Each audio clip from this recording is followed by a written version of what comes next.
Good morning, good afternoon, good evening, everyone. Thank you for joining us today. My name is Alex Cron. I am Terentia's Community Manager and your host for today's webinar. Here with me is Terentia's founder and CEO, Neil Bilo, and off camera is Lauren Turner, Terentia's Marketing Manager.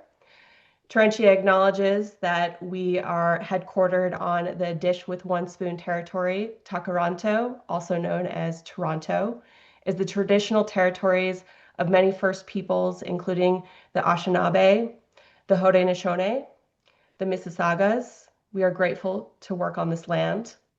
And I am joining you today from the Pamacocok, meaning by the long stream, now known as Dumfries, Virginia.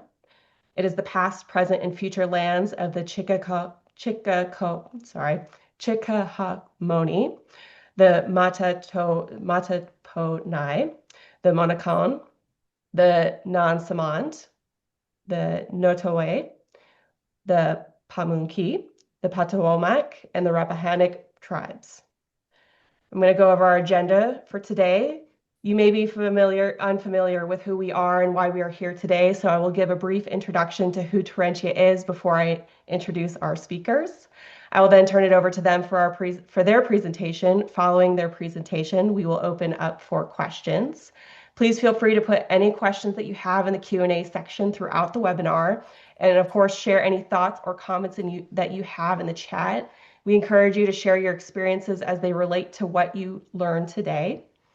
Now, who is Terentia? What is Terentia? Terentia is a cloud-native platform that offers enterprise-level digital asset management with collections management and digital exhibitions all together in one. Terentia was specifically designed with the GLAMP community in mind, and we are committed to enhancing the documentation, management, and publication of collections with more modern and innovative tools. If you're interested in learning more about the platform and who we are, please check out our website for more information and our contact form if you'd like to sign up for a no pressure demo. Now I'd like to invite Neil to share a few words before I introduce our speakers. Thanks, Alex.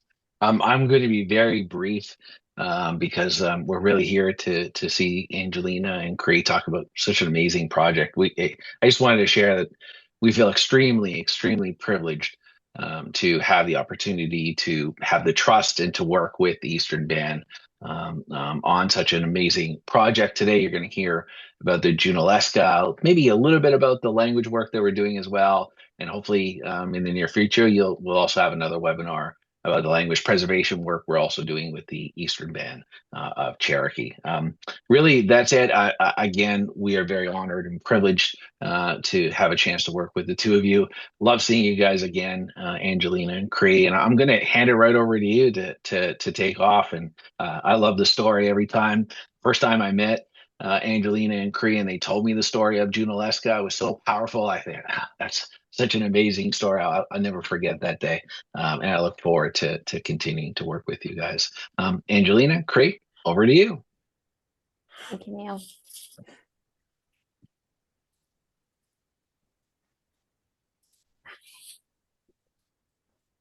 All right. Alex, is this you or are we taking it? Oh, sorry. You could take over. Okay, great. All right, let me share my screen. Make sure I have the right one up here.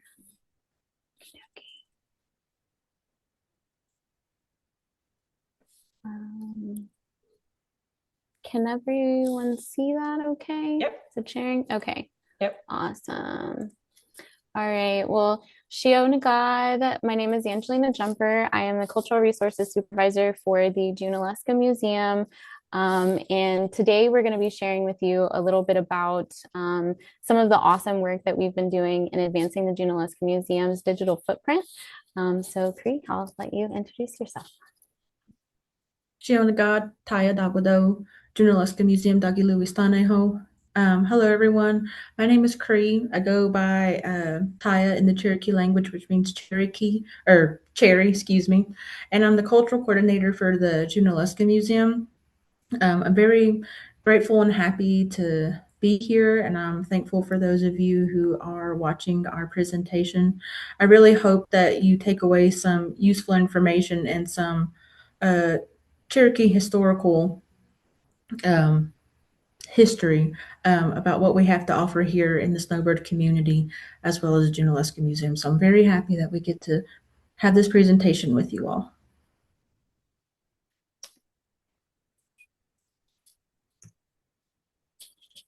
Okay, so here are some topics that we'll be discussing in our presentation. So we'll talk a little bit about who we are as the Junaluska Museum, how we got here with Terentia and the staff, the importance of digital assets management systems such as Terentia, the ease of use with the system, as well as our personal experience with the system, the impact of the cultural work, and if we do have enough time, we can potentially demo our new sites.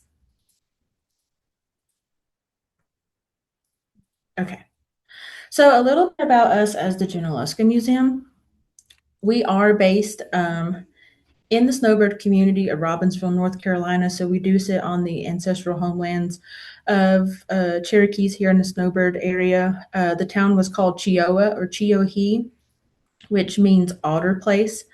The museum was bought in 1997, and then in the early 2000s, it was ran by the late T.J. Holland and the late Louise Reed. Our daily goal here for the Junaluska Museum is to perpetuate the legacy of Junaluska, as well as the history and culture of the people in the Snowbird community. So just to give some quick facts about Junaluska. Of course, Junaluska is the individual who our museum's named after. He was also a profound warrior and a true activist, especially when it came to resisting the Trail of Tears removal. And he advocated for his people to remain in their homelands once he came back from Oklahoma, which is where a lot of our people are at in present day. Whether Junaluska realized it or not, he would change the course of American history, especially with his involvement in the Battle of Horseshoe Bend in 1814. This took place in Tallapoosa, Alabama. His leadership and bravery not only helped the United States win against the Creeks, but it also helped save the life of Andrew Jackson. And years later, Junaluska would unfortunately regret saving Jackson's life, as his people would be forcibly removed from their homes once Andrew Jackson became the president. In terms of history, there are several locations here in the Snowbird community that we do focus on. Those sites being Fort Montgomery and the Old Army Road. So I'll just touch briefly on those sites. Fort Montgomery was one of the last forts built in terms of removal. It was placed here in the town of Chioa. It was a relatively small fort. It was primarily meant to store equipment and goods for removal. Those who lived in the 5 towns here in Chioa were gathered and kept at the fort until the old Army Road was completed. Removal was delayed by 2 weeks due to many Cherokees contracting whooping cough. The old Army Road was originally a traditional footpath used by Snowbird Cherokees traveling to and from Valleytown, which is in present-day Andrews. The footpath was expanded into a wider road for wagons to take the goods onto the removal route. This road was the starting point for marching Snowbird Cherokees on the northern route into Indian Territory in present-day Oklahoma. Snowbird also holds important historical and cultural significance, as the last great stickball game was played in the town of Tallulah, and where the Grand Council took place to reestablish EBCI as a government. The Snowbird community embodies resiliency and survival. Despite all adversities, the Snowbird Cherokee still remain in their ancestral homelands, and through those stories, we can perpetuate stories like the Snowbird Day School, the annual Fading Voices demonstration event, and other oral histories that are given to us by our elders and first language speakers. We also work closely with our community members, tribal programs, and also the Dadiwonishi adult language program.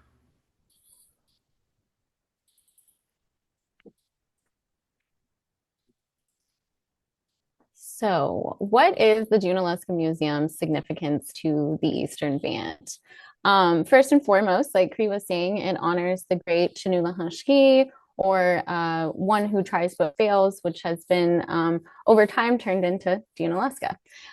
So he was a Cherokee warrior, American War veteran, and a Trail of Tears resistance leader.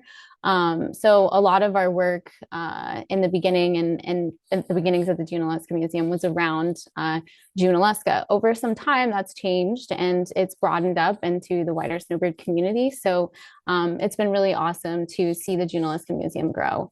So the building that you see at the top of the slide there is the old building of the Junaluska Museum, and it was originally a house before it became a museum. And that matters because this has always been a community space first. In 2015, a tree fell on the building, and we have been patiently waiting to rebuild. So for many years, the site was managed by the 501c3 community group that worked to protect Junaluska's gravesite and legacy. And in 2004, the museum and the memorial site was formally taken over by the tribe, which allowed the museum to more directly support cultural and community priorities through a cultural resources office. So me and Cree get the privilege of working within cultural resources in the Snowbird community here, doubled over with the Junaluska Museum. So what do we do at the Junaluska Museum? At its core, the Junaluska Museum preserves the history of Junaluska in the Snowbird community. And we do this by supporting cultural and language preservation, not just through exhibits, but through everyday relationships. So we get the privilege to work in the same building currently, as we don't have our old museum that was up there on the hill. We have the privilege of working with the Dadi Wonishi Adult Immersion Language Program, where we have access to second language learners as well as first language speakers in a just completely immersive environment. So it keeps the Cherokee mindset at the center of all of the work that we do. And so last, the Junaluska Museum also serves as a cultural contact point for many community members. When someone comes in and we recognize a name or a family connection, we do our best to share any photos, records, or information that we have related to someone's ancestors. That moment when someone sees their family reflected in the Junaluska Museum is really what a lot of this work is about. So this place-based relationship-driven approach is why digital asset management matters so much to us. So it helps us care for our community's stories responsibly with like no physical space. So it's pretty progressive. So what's the purpose of us being here talking with you all today? So we're talking about digital assets management today. And at its core, we also want to share how digital tools are helping us increase access, strengthen preservation, and keep Cherokee stories alive through our own voices. So digital tools enhance accessibility, engagement, and preservation. One of the biggest things this work has allowed us to do is create virtual exhibits. And if you guys know, and as I was just saying, we do not currently have a physical building. We are satellite with the language program right now. So our reach with this digital asset management system is really huge. Virtual exhibits allow us to connect the community with artifacts and archives that would otherwise be inaccessible. Some of the assets that we're working with include oral history, audio and video, language recordings and teaching materials, photographs, scans, and community-created documents, arts, and research. We've also been rapidly digitizing our files, artifacts, and collections within our office, those held outside of our offices, and those kept in community homes. So our reach is very far with the ability to digitize things. This work is also about long-term preservation, but it's also about education. We spend time showing community members how to scan and store their own materials through the scanning process that we go through. And many of these items carry cultural responsibility, so helping families preserve them extends this work beyond our offices into our community's homes. So we've been scanning materials in high-resolution formats, not just for digital exhibits now, but also for physical exhibits in the future. So we're really trying to think ahead about when we finally get a physical space, what all that we can incorporate in the work that we're doing now. And so we're also creating 3D photogrammetry scans, which has been like a really big, I think, jump for me and Cree and our technological understanding, and just really built capacity for us both, because we're both social scientists and we are not techie type people. So if that doesn't tell you how easy the system is to use, me and Cree were able to kind of pick it up in a few months. So that's really awesome. And I think not only just extends the capacity here, but also helps us understand that we'll be able to reach more community members in this way too. So if an artist wants to closely look at or examine a basket that we don't physically have in our possession right now, we have 3D scans and photogrammetry to where the details are so deep that you can see the physical weaves or the cutting and the wood carvings and things of that nature. So if an artisan really wanted to look at something like that, they have the ability to do too with these photogrammetry and 3D models. And then if we ever wanted to create a 3D replica model, we have the ability to do that too. And so we're continuing to expand our multimedia work by integrating video, soundscapes, interactive timelines, and personal narratives to bring exhibits more to life in more emotional ways that are more immersive. So we're continuing to integrate that into our collections online in our front half of things.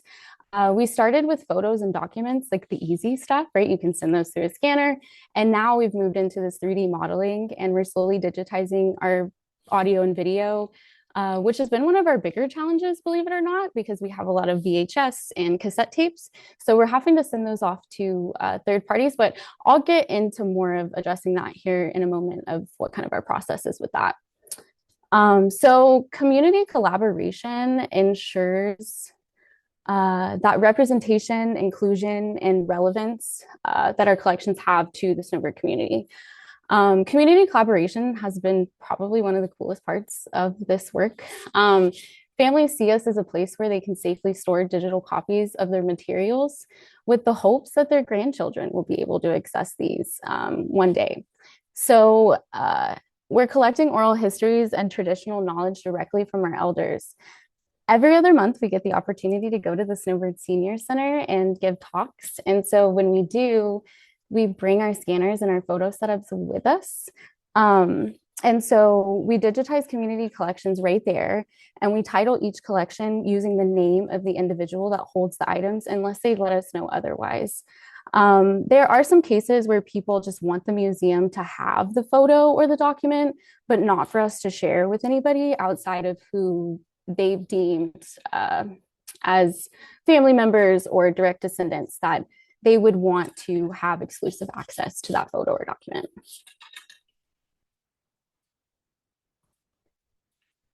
Water break there. So ultimately, this work builds trust and connects people with memories that they might not have seen in years or they thought that were lost. As we all know, when families have someone pass or something like that, photos and documents kind of just get spread out and people don't know where they go over time. So we've been connecting people back with photos that they haven't seen since they were a little girl, or, they thought got lost in, a fall down of a shed or something like that. We're connecting people back with those memories. And I think that that's been one of the coolest parts of this too. So another huge part of this as well is, so we are called the Junaluska Museum. And so the museum in the Cherokee language is Chunishkwani Godonti, which means where the old things are stored. And we're not where old things are stored. We're not old things, right? Like, we're a living, breathing people. And so since we are living people, helping preserve family memories and stories, because those stories are still alive in the community, has just been monumental. And I think a shift in ideology from a lot of different museum work that just kind of comes up regularly. So often archives frame Indigenous communities only in the past, and our stories deserve a more present voice through that. So community input is shaping how we interpret, label, and store our collections, moving toward a more ethical and decolonized practice. So community members, when they come in and they give us photos or documents or anything of the sort, they label their own photos and describe them in their own words. We move toward a more Cherokee-centric approach to collecting metadata through this, because like all of our records in the digital asset management system, they all have a slew of metadata with them. And so being able to get the metadata that people feel as though accurately describes what's in the photo or the document has been monumental for us.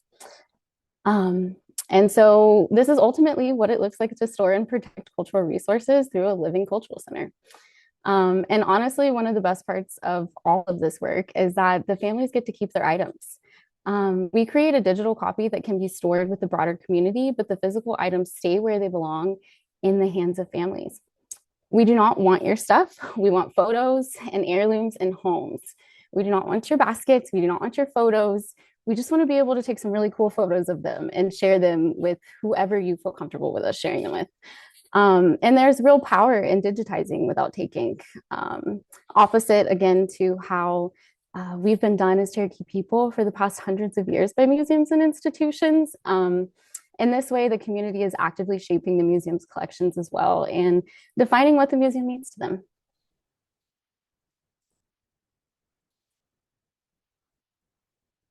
Okay, so now we're going to get a little bit into Terentia and what this system has to offer. So first thing is Terentia is a cloud native platform for managing digital collections. And this is an approach to building, deploying, and managing applications that fully leverage the capabilities of cloud computing. Terentia provides a configurable management system, and this allows institutions like ours to catalog, organize, and care for our collections. It is designed for museums, archives, cultural institutions, and language institutions. Terentia allows these institutions to, again, manage, preserve, and share collections by using configurable tools to help those institutions preserve their cultural heritage, establish an easy and concise workflow, and enhance public engagement. It supports metadata standards for institutions and multilingual content. In a few couple slides, I will kind of give a little demo video of what the different types of metadata you can use, like how it can be constructed. So we'll get to that in a couple slides. So again, supports metadata standards for those institutions and multilingual content. This just allows administrators to build custom data models that work for their institution, and they can do this by defining those schemas, vocabulary, and description. It helps with secure sharing and collaboration. So to ensure that our collections are fully protected, we can give people temporary usernames and passwords that can be created for those who are wanting to either view, share, or collaborate. We can also see what they're editing and sharing as well. And this just ensures that our data sovereignty remains protected. And lastly, it is user friendly. So just as Angelina was saying, we were able to learn the back half of the system in a couple months. And I'll just kind of get into how we did that here in the next couple of slides. Okay. So the importance of digital assets management systems. DAMs are powerful tools that help cultural institutions across the world store and share digital collections. Digital assets management systems also have a meaningful impact on cultural preservation and community engagement. So Terentia, in hindsight, just helps organize, protect, and provide access to collections by centralizing digital assets, enabling detailed metadata categorization and tracking changes. It safeguards data sovereignty through permission controls, preserves assets during system failures, which we hope we never have, enforces copyrights and tribal protocols, and allows users to easily search, view, and share collections, including those indigenous languages from anywhere across the world. Okay.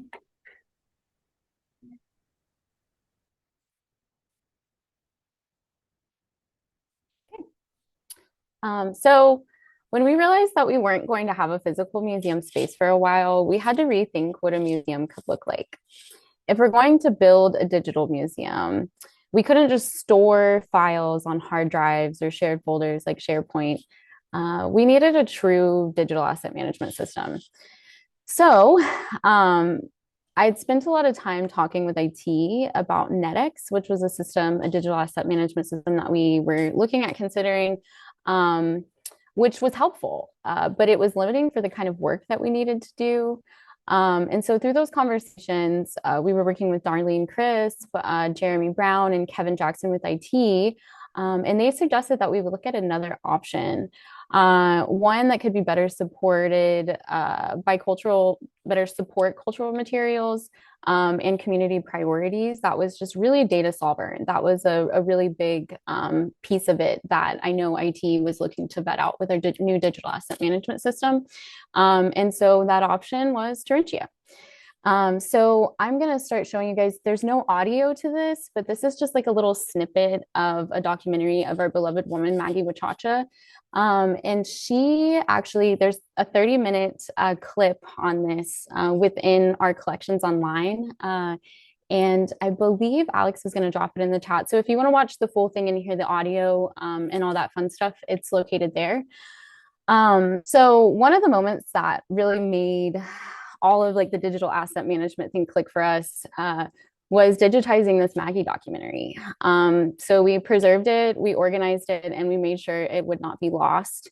And seeing how meaningful it was to Mike, her grandson, really reinforced why this work is so important. Mike had went out and found, he knew that this documentary existed. He did not know where it was. He went out and found the VHS, which has been taped over a few times, which is why it's a little rough. But just from this alone, we're able to build a digital repository. And then not only that, but take these videos and hopefully get them to sound and video engineers that can maybe help us restore these things. So a lot of the work that we're doing right now is just trying to preserve things so we can continue to make them better and bring them back to the community in better audio and visuals as well. So we now have entered this digital transformation with the Junaluska Museum by taking on Terentia. We now have a digital repository, which we call our back half system, and Cree, that is her baby, and she's going to talk a little bit more about that here in a second. On the front end, we have a digital gallery that we call our collections online. And this is where storytelling happens and where the public engages with our collections. Not everything goes here, and that's intentional. This space reflects what the community has approved for sharing. So if they let us know that we can put it there, we put it there. And if they say, no, we want this, just you guys to keep it and preserve it, but we don't want it out to everybody, we have the option to publish and unpublish things at any time.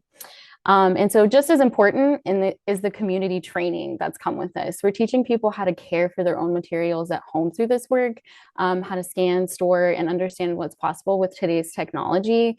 And this work empowers families to be stewards of their own history, which is awesome on a community level, which is what we serve. But we also want to give the power back into the hands of the families who have years, right, of genealogical research and background. And so they can integrate all of their pictures and memories into that as well, if that's something that they're interested in.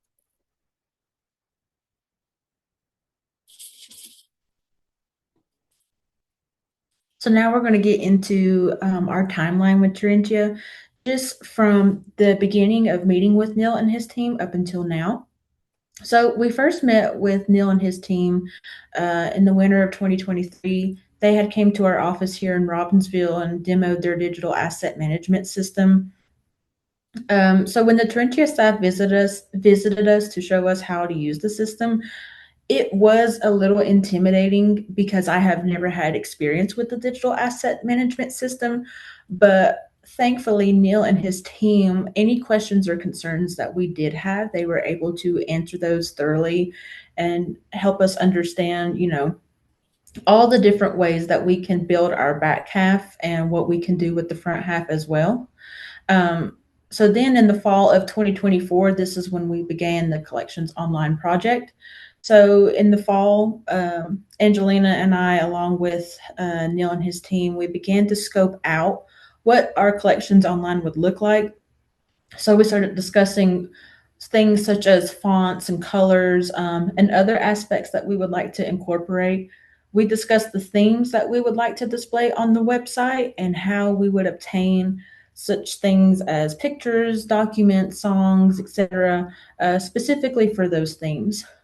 Um, our first official meeting happened on our Teams meeting, and then they were held every Thursday just to help us learn how to operate the back half of the system. So, Terentia staff, Jason and Haley, hello if you're watching, they locked in with us for 1 hour a week every Thursday to train us on how to work the back half. Sometimes we would have questions during our one on one with them, but sometimes questions would arise, after our meeting. But Jason and Haley were very flexible with our schedules, so they were able to meet outside of their times, and just answer any questions that we had regarding if we wanted to put in specific keywords or descriptions or details for the metadata, or if we wanted to add new folders and themes. They were very helpful with us and just very gracious with us. Um, and it was also just good because sometimes we just needed help on how to remember, oh, how do we create that object record, certain things like that. So they were able just refresh our memories, and they didn't make us feel like we were ever wasting their time. It just felt like, oh, we're just talking to, normal, our everyday coworkers. So it was really refreshing to have Jason and Haley on our side. And with that, we learned the many possibilities with the dam systems, such as being able to have a centralized location to store and organize our collections, manage that metadata, and implement permissions and rights, and distribute and publish our collections. Okay. All right. So now this is kind of like a screen recording of how to use the site. So before we start the video, I just want to say I did not put in this screen recording how to create a folder for your assets. You'll kind of see in the sub schemas, there's a section that says folders. You'll just click on that, and then you can create your folders within another folder. So we can just go ahead and start the demo. So here, this is just kind of the back half of the system. Here we have the schemas with their sub-schemas here. This is the digital asset schema. So right here, we're going to teach you how to upload your digital assets. So we'll click on this little upload button. If you can see it on the screen, we'll click that. We can browse our files. You can add one or multiple photos at a time, but for this, I just selected one photo. So here, I will select this photo here at the very front, click open, select the upload profile. So it is an image asset upload. So we'll click that, upload it. Okay. And then once that's done, we will go into the folders. That way we can view that digital asset. Or here we'll go on search, excuse me. So here on the dashboard, I can select this photo. And once that happens, that select actions will come up, and I can select the option to move it to a folder. So here I'll just click these arrows. This came from a community member, so I'm going to put it in the 2TE community collections. Put it in the 2TE collection since we don't know who the owner is. Okay.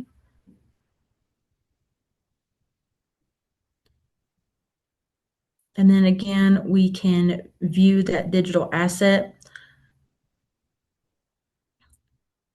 Once we click on the asset, there's up on the upper right-hand side, they call it little shish kebab, as Neil says.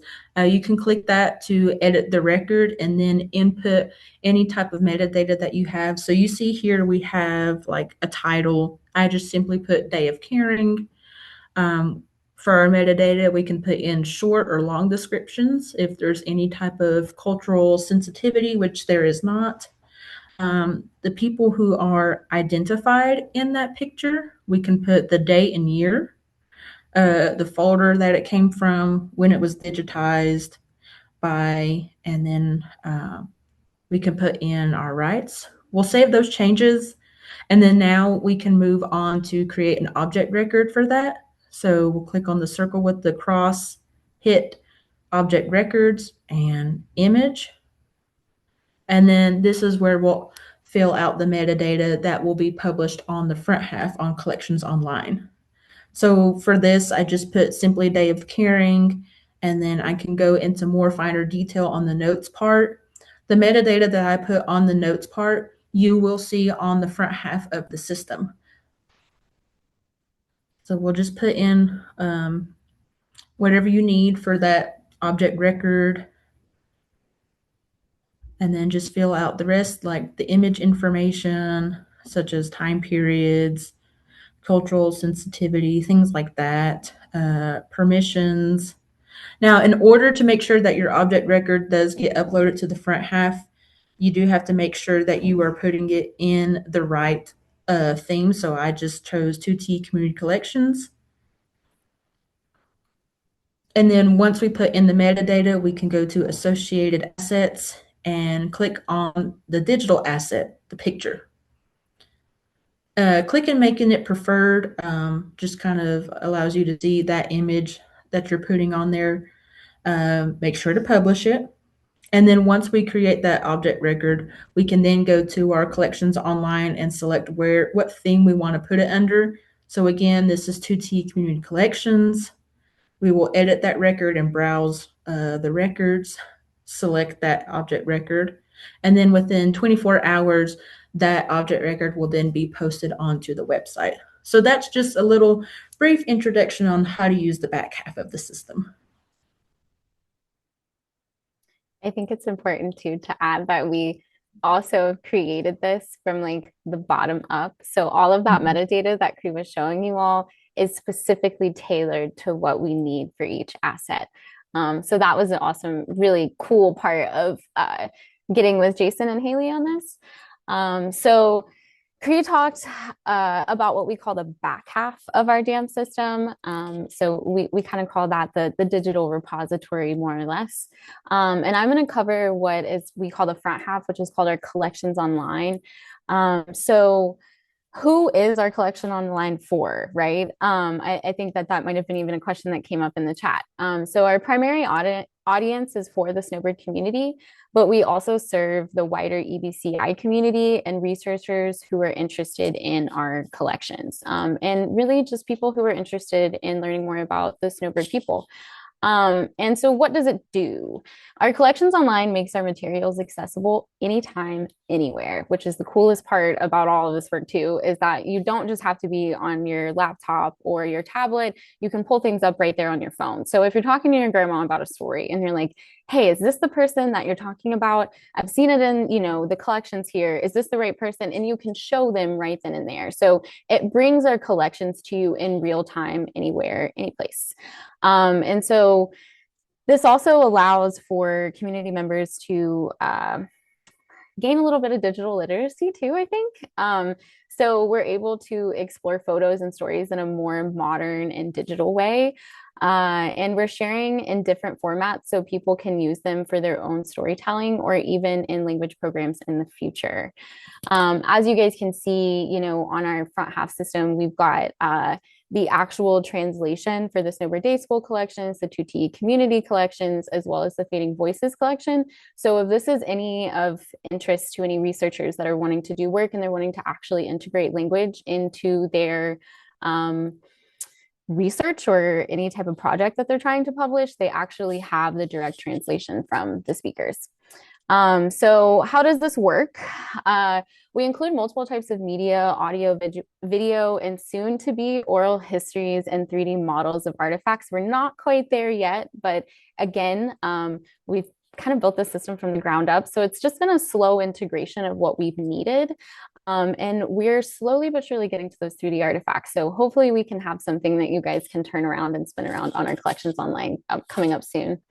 And so since language is a big part of this, like I was saying, all translations have been verified by Cherokee speakers. So anyone using the collections, whether for research or for learning, can trust that the translations are correct and use them with confidence. And our goal is to explore language use and growth for anyone exploring the site. So we're hoping to integrate more language, not only just into our front half, but our digital exhibits as well. We also have, if you guys want to check out the URL there, junaluskamuseum.edci.gov. If you look at any of the assets in there, at the bottom of each record, you see that there's a feedback button, and then there's also a research request toggle for researchers. The feedback button is there so users can let us know if there's something that's been misspelled or somebody that's been inaccurately identified, or if we did not know who that person was and they know who that person is, hopefully they can reach out, shoot us an email and be like, hey, I know that person, I've seen them. And that just helps us build an even more rich form of metadata for everyone in the future.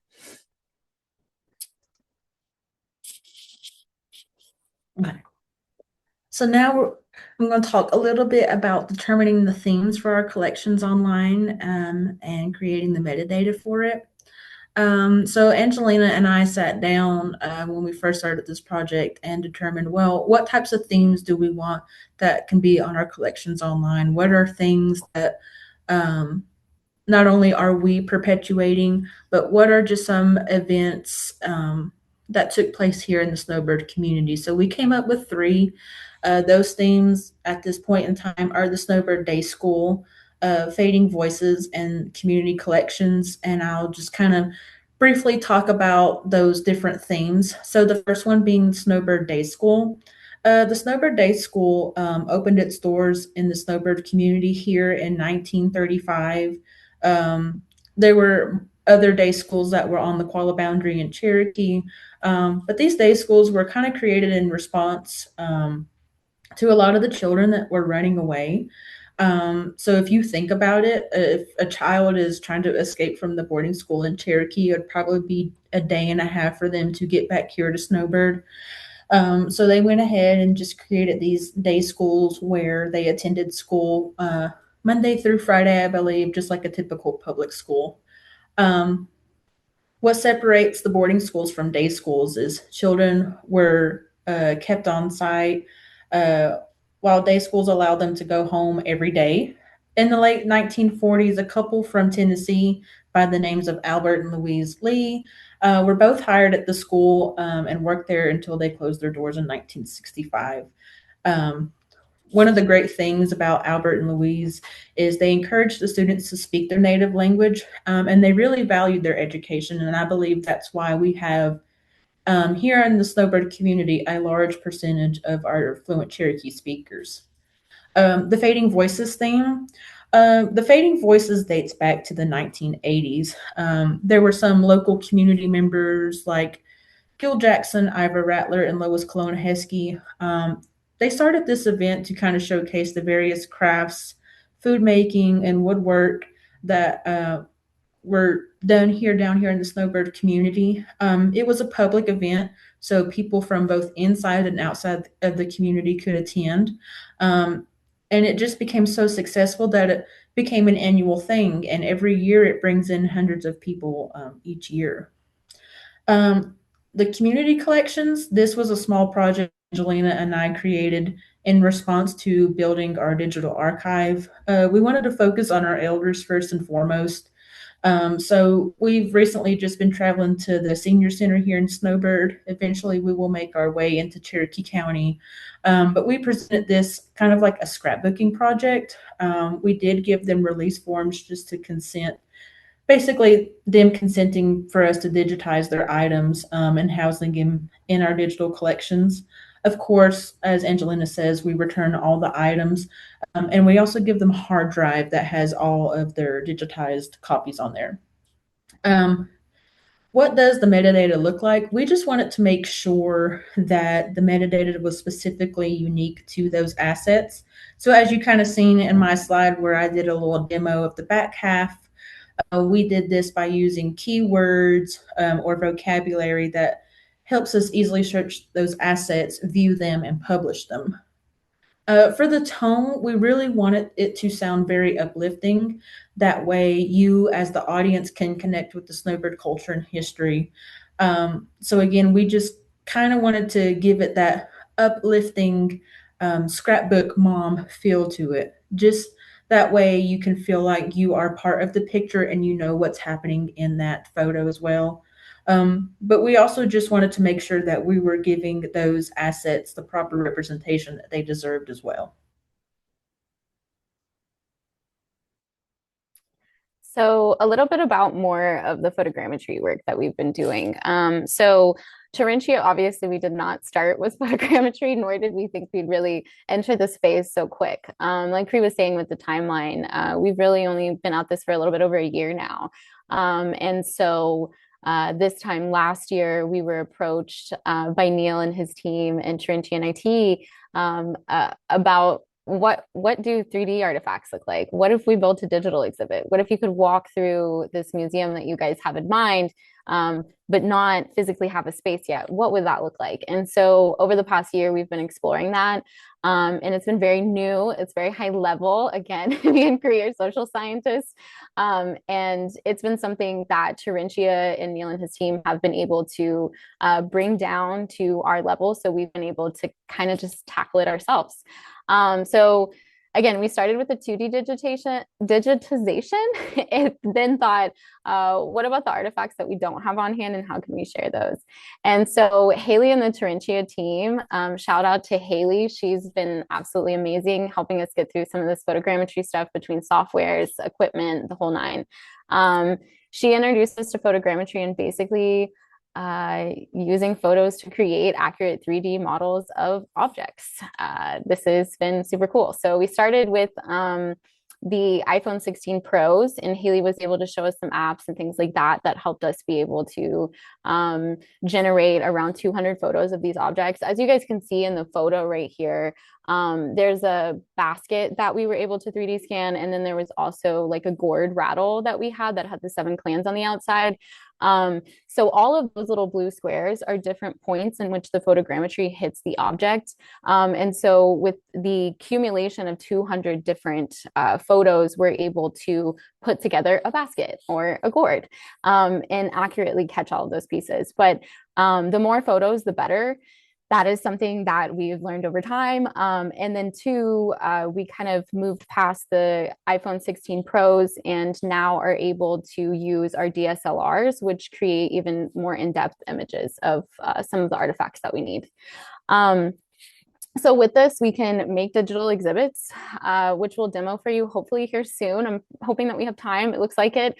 And then we're able to enhance digital collections, like the collections online that we have. We're actually able to be putting some of those items in there soon. And we let people see and explore artifacts safely. That's another big part of photogrammetry that like I personally love, is that you can turn these artifacts, look at them as many times that you want, look at them at different angles, without reducing the integrity of the item, which a lot of the things that we have baskets that are like over 200 years old, bottomed out within our collections. We don't want to be touching those too much, right? So once we're able to get all of those different angles of that basket, then it can go and be stored and only come out when you really, really need it to come out. But it also allows for artists to still be able to look at those weaves, be able to look at the wrap at the top of the baskets, how they made the handles. We're able to get really, really detailed into there.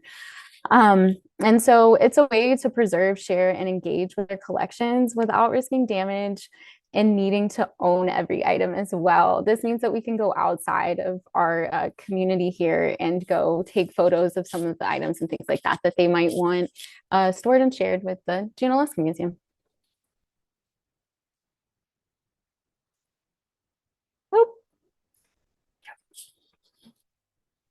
Okay. So for this slideshow, we're going to talk a little bit about connecting with the snowbird community, the impact of the cultural work, and our personal experience. So this has allowed not only me, but it will allow the snowbird community to have access to historical archives and cultural resources. From personal experience, this has given me the opportunity to access sources that broaden my knowledge about not only the history but the culture of the snowbird community. And it's also just helped me be able to analyze and interpret information. Since the community has been without a physical space, we wanted to give them a digital space where they can have access to those objects and images housed here in the museum. Once we add more themes and topics to the front half of our system, we want to provide cultural resources for community members, both inside and outside of the community. This just ensures that our cultural knowledge is just not confined to a physical space, but it's readily available for all generations for years to come. Um, this has allowed us to collaborate with our tribal members and our elders. So, collaboration with our community members not only builds connections, but it just brings forth a lot of valuable knowledge from for both of us. Our elders, they are the carriers of our cultural understanding, language, and traditions. And it's just important that we can learn as much as we can and pass down that knowledge.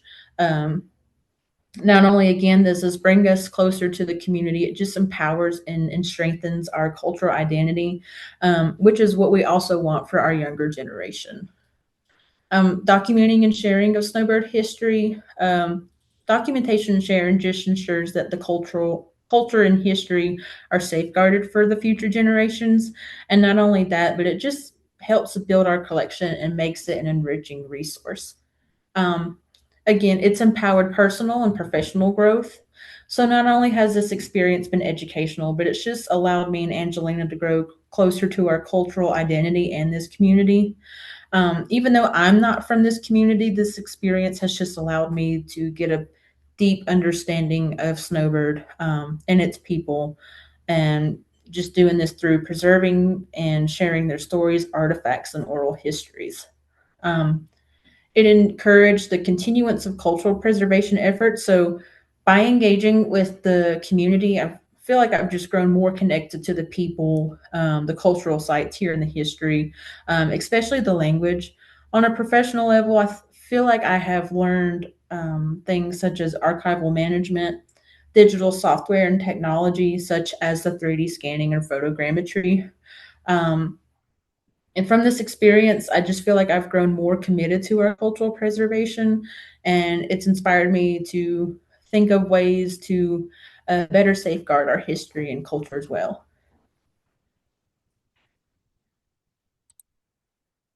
So, hopes for the future.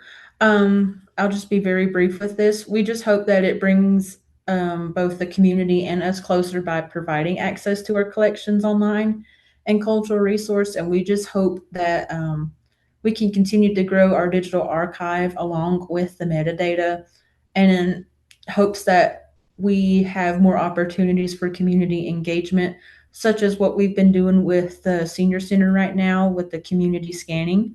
Hopefully, in the future, we can have a larger space to draw in more of community members, and just be able to connect and network with them. Yeah, so this work also honors our stories, history, and culture.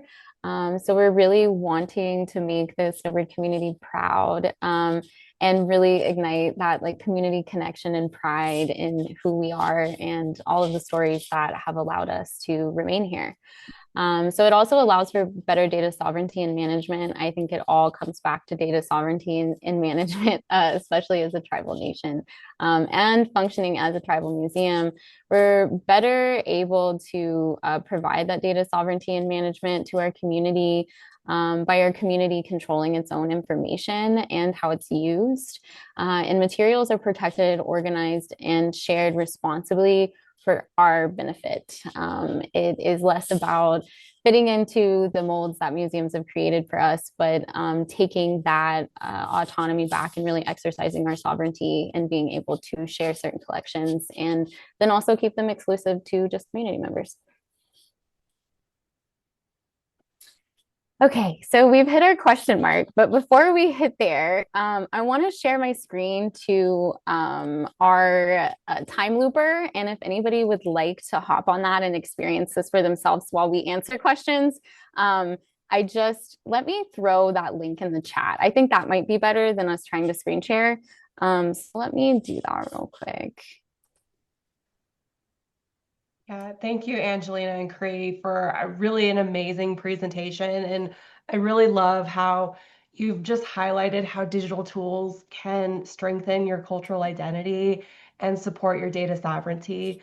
Um, well, folks are checking out the time, it's Time Looper, right? Yeah. Time looper. Mm-hmm. Just want to make sure I was saying that correctly. We'll cover some questions while we have some time. There's quite a few that came in, some really great questions. I want to make sure we can try and cover as many as we can with the time that we have. Um, so from John in the chat, he asked, do you see the access to Terentia expanding to more members of the community so that more of the stories are saved at in the central repository? I think that that's the hope. I do. I think that that's the hope. I'm hoping that this continues to just reach outside, of the Snowbird community, and that there can be more archival work collected in regard to some of the things that are going on in Kuala, and those types of things. But as of right now, we're very Snowbird and Cherokee County. Actually, we cover that area as well. We're very Cherokee County and Graham County centric right now. There we are currently in the old town of Chioe or Chioa, which, like Cree was saying earlier, is the otter town. But then we're also located pretty closely to Valley Town, which was an old township down in Murphy and Andrews. So we mainly try to cover those areas. And so while we're building this, that's kind of our foci right now. But while also including people like Maggie Wachacha, who's our beloved woman in the area. And if anything comes up with Ella Bird and things of that nature, we kind of foci on those things. Yeah. Is there anything you wanted to add to that, Cree? Yeah, just going off what Angelina said, hopefully we can branch out to a broader audience outside of just, here in Snowbird and potentially in the Kuala boundary. There's just a lot to uncover here in the Snowbird community, and a lot to perpetuate, such as the individuals here. A lot of these individuals, just did a lot. They were very present in the community. Um, they embodied what it meant to be a community member. And I think it's important that we not only focus on them, but just certain areas around here that not only tie to Cherokee people, but also places like the Trail of Tears as well. So hopefully we can broaden more of like our themes and topics on the front half. But like Angelina said, like we'll just right now just folk making sure we're representing Snowbird and Cherokee County to the best of our ability for the time being. Yeah, absolutely. So the next question came in into the Q&A. How did you choose Terentia as your platform slash vendor? Can you tell us about what your process was like? Were there other platforms or vendors that you considered? And I know you kind of talked a little bit about that in your presentation, but is there anything you'd want to elaborate on with that question? Um, yeah, I only have like a snippet because I was only like a piece of getting the process even started. The rest kind of IT just took it and had meetings with Neil, Microsoft, and the whole nine of getting through what data sovereignty looked like and what was a priority for us in terms of data sovereignty. But with our tribe, we have a IT process where if we want to seek out software that better helps our programs, we put in a software request, and then it goes through all of the experts at IT to make sure that it's compatible with our tribal Microsoft systems. And from there, IT kind of took it over and I think had started some negotiations with Neil. Excellent. So I think we got time for one more, and if it's all right, it's one that I'd like to ask. I really loved how you have involved the community, like it really all the steps and in all of the initiatives, the work that you're doing, um, especially the digital scrapbook community day that you've been doing, and how it helps reconnect the community with lost photos. Have you encountered any instances where different families have brought in like the same photos with different oral histories attached to them? And if so, how have you handled that in Terentia? How have you handled these multiple narratives? Um, we've we've not quite come across that yet. Angelina might have, but just from my experience, we've not come across where someone gives us the same photo from the same family But when they do see that photo, they do sometimes add more, like, oh, that's so and so, and this was up at grandma's house up on such and such drive, or we were 12 years old and 11 years old. Those are very important to us to know and understand, just so with the metadata it is becomes more enriching, and again it just allows that audience to connect to what's going on in that picture. But so far we've not come across any same copies or anything like that. Just if that same family member seen the photo, they could add more to it because either they were younger, they just remembered a lot about that specific photo. Hmm. We do have some cases where we just had some ethnographic work on the Snowbird Day School, which is how we have these awesome collections. Thank you, UNC Asheville. They had came down and helped scan and things like that, and kind of initiated that ethnographic work. And they disseminated some photos, and so they printed some photos and they gave them to some families. So we have some of those come back around from time to time, but we really just scan them. And I don't think that there's ever an issue with redundancy that we have. But we do have some redundant photos when it comes to the day school stuff, or just some stuff that had already kind of embedded out in family collections, but we still scan them. And, we still get that digital copy that they have back to that community member if somebody brings it up or something like that. I love it. Okay, last question, I promise. And this is just really because somebody would like to be able to reach out to you if they have more questions, just because we didn't cover that in the presentation. So I'm happy to connect anybody who has questions to Angelina and Cree afterwards if you'd like.